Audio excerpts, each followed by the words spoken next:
Crees que conoces la historia de Doña Blanca, que la has oído en algún recorrido turístico, que ya sabes que fue una joven triste, encerrada y víctima de una maldición. Piensas que la has visto en las fotos antiguas del Palacio de Oribe, que sabes dónde termina la leyenda, con un lamento, unas escaleras que se derrumban y una tumba silenciosa. Pero lo que nadie te contó, lo que jamás se ha puesto frente a la luz en los libros de visitas, es que la tragedia de Doña Blanca no fue un hecho aislado, que hay rastros materiales, testimonios contemporáneos consistentes y una serie de coincidencias inquietantes que juntadas dibujan otra historia. Hoy vas a escuchar la versión que ocultaron, la versión que mezcla archivo, testimonio y algo que podría interpretarse como evidencia. Si al final decides creerla o descartarla como un buen cuento, ese juicio será tuyo. Pero déjame llevarte por cada puerta secreta, cada polvo en el suelo y cada nombre susurrado en la noche, hasta que la figura de Doña Blanca deje de ser solo una imagen en un folleto y se convierta en algo que te observa desde el pasillo. El Palacio de Oribe no es un edificio cualquiera. Su piel guarda siglos. Sus muros han sido hogar de señores y mercaderes, y bajo sus piedras hay capas de historia que nadie limpia del todo. Allí vivió Blanca Ucel, conocida como Doña Blanca, a mediados del siglo XVI, cuando Córdoba cambiaba de rostro y la ciudad aún olía a leña y a pan recién horneado. La versión que te han contado habla de una joven encerrada por su familia, de una predicción funesta por parte de una gitana y de una escalera que se tragó a la muchacha. Pero lo que mi equipo ha reconstruido va más allá. Hemos seguido huellas en archivos y escuchado voces en noches en que el reloj parece detenerse. Y lo que encontramos fue algo que nadie esperaba, un eco que se repite cada cierto tiempo, como si la misma tragedia insistiera en repetirse. En los archivos parroquiales hay una constancia, un acta menor donde aparece el nombre de Blanca Ucel, registrada como hija de don Carlos Ucel y Guimbarda, con una nota marginal que hoy parece un garabato, pero en su momento fue una anotación ritual. Esa nota, que en la transcripción original figura como condenada por ocultamiento de linaje, fue ignorada por los guías, pero no por nosotros. La pista nos llevó a un plano antiguo del palacio, una escalera que no aparece en los recorridos actuales, una estructura marcada como sótano y una inscripción en latín ahora casi borrada por la humedad. Nadie hasta ahora había bajado con linterna por esa escalera porque, según la memoria colectiva, había sido tapiada tras la desaparición de Blanca. Lo que nadie esperaba era que esa misma escalera conservara marcas recientes, arañazos en la piedra, restos de tiza y un fragmento de tela de color marfil que al analizarlo resultó tener un bordado que coincide con el estilo que en las cartas de la época se recomendaba para las enaguas de doncella. Una cosa llevaba a la otra, y de pronto la leyenda empezó a tener datos que parecían más que superstición. Hablamos con vecinos que han pasado toda la vida junto al palacio. Uno de ellos, un conserje que trabaja en un edificio cercano, nos dijo con voz baja que desde niño escuchaba pasos por la noche donde no debía haber nadie. Pasos que subían y bajaban, como si alguien contara los peldaños una y otra vez. Otra vecina que regenta una tienda de antigüedades nos enseñó una llave oxidada que lleva años apareciendo en estancias diferentes del barrio, sin que nadie pueda explicarlo. Alguien la coloca sobre la mesa de su trastienda y al día siguiente la llave ha desaparecido. La dejo cerrada con llave cada noche, nos dijo, y al marcharme la encuentro en el suelo al lado del mostrador, empapada de barro como si alguien la hubiera mojado. Esa llave, tras un análisis de materiales, resultó ser de un tipo de hierro forjado que se fabricó en Andalucía exactamente en la época en la que vivió Blanca. Coincidencias, pero las coincidencias se volvieron más densas cuando una antigua empleada del ayuntamiento, que por su edad prefirió no dar su nombre, reconoció una canción. Mi abuela me la cantaba cuando yo era niña. Dijo, era una nana que hablaba de escaleras y de un cofre. Esa nana la oigo a veces en los patios, como si alguien la tarareara debajo de las piedras. La nana contenía frases que nadie había querido poner en una guía turística. Busca, niña, busca y no halles. Tu nombre en piedra, tu voz en la casa. ¿Quién tararea eso? ¿Qué voz repite una nana que nombra una búsqueda imposible? Entonces decidimos bajar a la escalera. Fue de noche, con permiso y con previsiones, porque la exploración arqueológica también exige respeto. La entrada estaba realmente tapiada en la pared que da a la plazuela, pero una lluvia reciente había lavado parte del sellado. La humedad dejó ver vetas de mortero nuevo, como si alguien, no hace siglos sino recientemente, hubiese intentado ocultar algo. Con herramientas antiguas y paciencia, abrimos un paso de apenas medio metro. La temperatura cayó cuando bajamos. El aire olía a polvo viejo, a madera húmeda y a algo más. Una fragancia metálica que recuerda al hierro oxidado. El tipo de aroma que la mente relaciona con heridas. Todo era silencio, salvo por el roce del casco y el susurro de nuestras respiraciones en la linterna.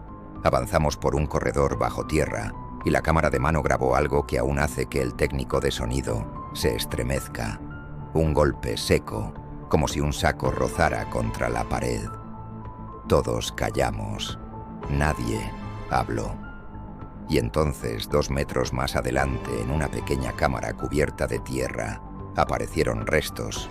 Un cofre de madera carcomida, vendajes reducidos a polvo, un zapato infantil deformado por la humedad y sobre todo una hoja de pergamino con una letra menuda de tinta casi borrada que decía «Que nadie lo encuentre, Blanca». Esa hoja cambió la investigación, no solo por lo que decía, sino por cómo estaba escrita. No era una nota ritual. Era la escritura angustiada de una persona que intentó ocultar algo terrible. Junto a la hoja había una hebilla de cinturón con un escudo que correspondía a una casa noble local, anexada a los Ucel. Además, en la cámara diminuta hallamos una losa con unas marcas, como si alguien hubiera intentado tallar letras con mala luz. La palabra «escucha» se percibía entre rayones. La antropóloga del equipo tomó fotografías y hizo pruebas de polvillo sobre la losa. Aparecieron huellas muy finas de manos, probablemente de mujer, incrustadas en el polvo calcáreo. «No son de hoy», dijo, «pero tampoco son de hace 500 años. Están en un punto intermedio. Alguien pasó por aquí en tiempos intermedios y dejó su mano». ¿Quién volvió a tocar esa losa después del tiempo de Doña Blanca? ¿Por qué alguien reabrió ese lugar? La versión se complejizó con entrevistas a antiguos trabajadores de reformas. Un albañil que prefirió mantenerse anónimo, pero que había realizado obras en una vivienda colindante, nos contó que una madrugada, mientras trabajaba, escuchó una canción muy lejana que le heló la sangre. Era la misma nana que la mujer del trastienda recordaba. Sonaba como si viniera del propio muro, dijo. Una voz que no tenía garganta humana, pero que tarareaba como una mujer. Y cuando me acerqué, la pared tembló y cayó un polvillo blanco al suelo.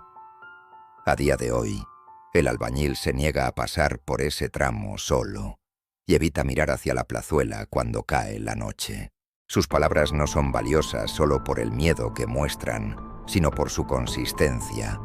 Varias personas, sin conocerse entre sí, describen la misma nana y la misma sensación de una presencia que cuenta los peldaños. La historia toma otra vuelta con un testimonio que recuerda a las tragedias que se vuelven patrones. Una vecina nos relató que cada ciertos años en invierno, la fuente de la plazuela devolvía algo extraño. No agua limpia, sino un líquido oscuro que olía a hierro y que según ella dejó marcas en la piedra, como si alguien hubiera tratado de arrastrar un saco. Esa misma vecina conservaba una fotografía antigua en la que se ve a una niña asomada a una ventana del palacio, con un gesto inquieto. Una niña con la misma enagua marfil que hallamos en la cámara subterránea. Cuando contrastamos las fechas, las apariciones del líquido coinciden con hechos tormentosos en la vida de la plaza. Pleitos por herencias, matrimonios rotos, incendios. Es como si cada trauma colectivo dejara una huella física a su paso. Y entonces llegó la pieza más desconcertante. Una grabación. No era una prueba científica perfecta, pero sí un archivo consistente entregado por un profesor de historia local que afirmó haberse topado con ella en un viejo caserón que estaba deshabitado. La pista de audio dura apenas 23 segundos. Tiene ruido de fondo, quizás viento, el crujido de una losa y en el centro una voz femenina que canta una nana en un dialecto antiguo mezclado con palabras en castellano popular. La voz pronuncia el nombre Blanca 3 veces, con un ritmo que recuerda a contar peldaños. 1, 2, 3. El experto en audio nos advirtió que podía ser una manipulación, que hoy cualquiera juega con sonidos. Pero, y esto es importante, cuando pasamos la grabación a personas mayores del barrio, todos la reconocieron como la misma melodía que había pasado de generación en generación, la misma que les hizo callar a sus abuelos. No había reaparecido por moda ni por redes. Había estado viva en la memoria oral. Además, al hacer un análisis espectral, apareció un patrón frecuencial muy particular debajo del canto. Una vibración que, dicen algunos, coincide con sonidos causados por resonancias en cámaras subterráneas. Es decir, algo en el subsuelo emitía o amplificaba esa nota. A estas alturas podrías pensar que todo es una concatenación de supersticiones y correlaciones azarosas. Es una posibilidad legítima, pero permíteme añadir un último elemento que, a nosotros, nos heló. Unas notas privadas encontradas en un archivo familiar, fechadas 2 siglos después de la desaparición de Blanca. En una carta de 1823, un descendiente de los Ucel anotó que durante varias generaciones la familia debía presentar una ofrenda silenciosa en la plazuela para evitar que la niña volviera a la casa. La frase no es elegante, parece un ritual de expiación. ¿Por qué una familia noble conservaría durante tanto tiempo la idea de que había que aplacar a una mujer que oficialmente había desaparecido? Ese ritual, discreto y repetido, habla de miedo heredado, de culpa que se transmite como una especie de herencia maldita. Si llegaste hasta aquí, te habrás dado cuenta de que no te estoy ofreciendo una verdad inapelable ni un expediente cerrado. Lo que te entrego es una reconstrucción, documentos, objetos, testimonios y una grabación que, juntos, hacen que la figura de Doña Blanca deje de ser una simple leyenda. La propuesta que te hago es honesta. La versión que te he contado es la que nuestro equipo ha armado a partir de piezas que pocos han juntado antes. Hay pruebas físicas y hay memoria. Hay también la posibilidad de que todo esto sea una bella ficción colectiva que sirve para explicar miedos antiguos. Tú decidirás.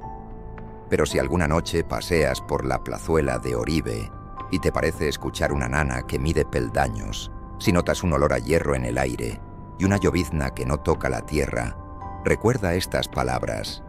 Algunas historias no solo se cuentan para asustar, se repiten para proteger algo o para ocultarlo. Y en ciertos sitios, la memoria de una injusticia puede hacerse ruido, piedra y canción. Si te acercas, no cuentes los peldaños, no canturrees la nana y, sobre todo, no saques de su lugar lo que las manos de otra época quisieron enterrar, porque hay secretos que, si los desentierras, no vuelven a quedarse tranquilos bajo la piedra.